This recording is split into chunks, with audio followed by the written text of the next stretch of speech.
Hi, I'm Timothy Verville, Music Director of the Georgia Symphony Orchestra, and I'm here to guide you through all the changes to GYSO starting in the fall 2019 season. So you might be asking yourself, why would GYSO need to change? My kids love it already. Well, that's because our students, your kids, have been progressing at an advanced rate across our programs, and in order to ensure that they have the best educational and performance experience possible, we needed to modify and update many elements of GYSO to reflect that. Now before we get started with all the changes, I need to share with you how this was done. The restructuring of our music programs and ensembles was the result of a 2.5-year internal assessment by artistic and administrative staff.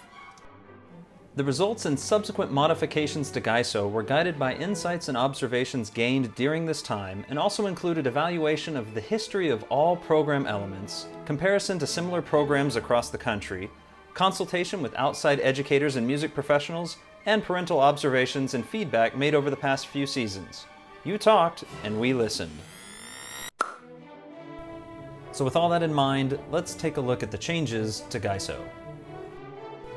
Across our orchestras, we wanted to ensure a smoother transition from one ensemble to the next as students progress. The result is a re-leveling and increase of performance standards that are applied across all orchestral groups, which resulted in the following modifications to our orchestras. Firstly, we will be expanding from 4 orchestras to 5. This will be done by replacing Symphonia with 2 groups, Concertino and Harmonia. This will allow a greater focus on young string player growth, an area of increasing focus for GYSO as we move forward. Camerata, our youngest full symphony, will move from 3 performances a year to 4, aligning its concert cycle with the other 2 full orchestras. The Philharmonia is being renamed to the Philharmonic, partly because it seemed that a growing number of people were already calling it that, and partly to emphasize its new, increased role relative to the other full orchestras, which we'll get to momentarily.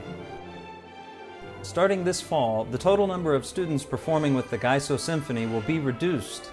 This is to make it a leaner and more agile orchestral ensemble dedicated to performing at the highest level.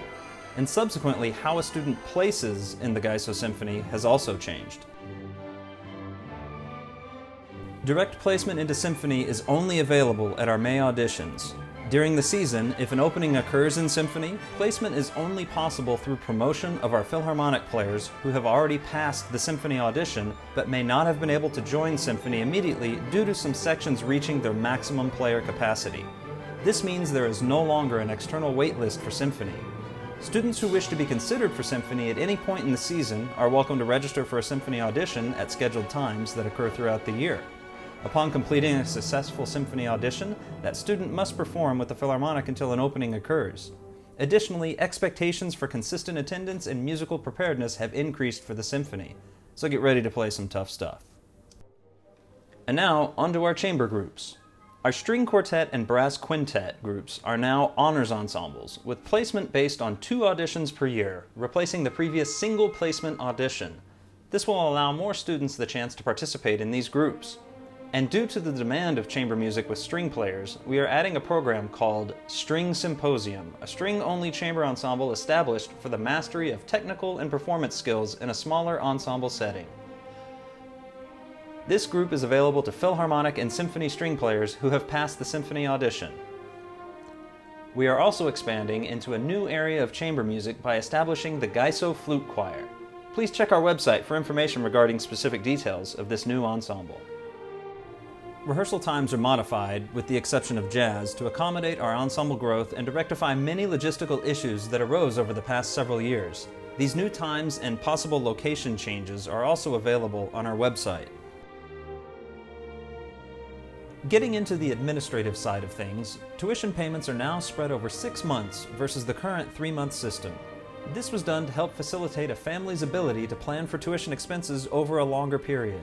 The new initial payment date is now in June and is due within 10 days of notification of acceptance into a GYSO program. The second is on August 1st and the final on October 1st. As always, if you are facing a financial hardship, please fill out and submit the financial aid forms on our website.